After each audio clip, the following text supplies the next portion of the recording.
இப்போ வந்து சமீப காலமா வந்து கொலைகள் அதிகமா இருக்கு. ஒருபுறம் தற்கொலைகள் எப்படி நடந்துட்டு இருக்கோ, அதே போல கொலைகளோட எண்ணிக்கையும் அதிகமா இருக்கு. ஏன் இந்த கொலைகள் வந்து அவங்களுக்கு கொலை பண்ணணும் அப்படிங்கிற ஒரு எண்ணம் வருது?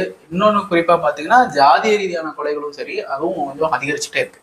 ஸோ இப்படி இந்த எண்ணங்கள் ஏன் அந்த மனிதர்களுக்கு வருது? கொலை பண்ணணும் அப்படிங்கிற எண்ணம் ஏன் வருது? இது வந்து ஆன்டி சோஷியல் பிஹேவியர்னு சொல்லுவோம். Anti social personality. இது ஒரு மனிதனுடைய ஒரு பர்சனாலிட்டி.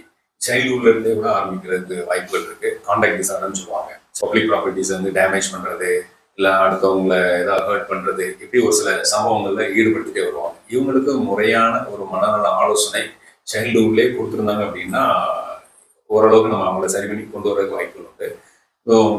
சாதாரண ஒரு தண்ணி தான் நம்ம ஃப்ரிட்ஜில் வச்சோம்னு வச்சுக்கோங்களேன், ஐஸ் வாட்டரை, அதே ஃப்ரீசர்ல வச்சோம் அப்படின்னா கட்டியா உறைஞ்சிருது இல்லையா? அதை மேற்கொண்டு நம்ம ஃப்ரீஸ் பண்ணோம் அப்படின்னா அப்படியே ஃப்ரோசன் ஆயிருக்கு, உறைஞ்சி போய் பாறை மாதிரி ஆயிருக்கு.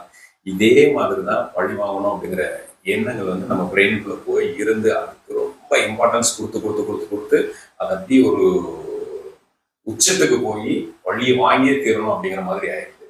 ஸோ அதுல தான் இந்த ஜாதிய ரீதியான கொலைகள், அப்புறம் பழி வாங்கணும், நண்பர்களாகவே இருந்தாலும் இவனை உதாசீனப்படுத்திட்டான், இவனை அவமானப்படுத்திட்டான், இவனை இன்சல்ட் பண்ணிட்டான் அப்படிங்கிற மாதிரியான ஒரு வெறிகள்ல அவங்க வந்து கொலைகள் பண்றாங்க. எப்படி ஒரு ஐஸ வெயில வச்சா உருகுமோ, இதே மாதிரி அவங்க மனசுல, இந்த ஆள் மனசுல இருக்கக்கூடிய பழி வாங்கக்கூடிய உணர்ச்சிகளை பிஹேவியர் தெரப்பின்னு சொல்லுவோம். அந்த பிஹேவியர் தெரப்பி மூலமா அளவு போல சரி பண்ணி கொண்டு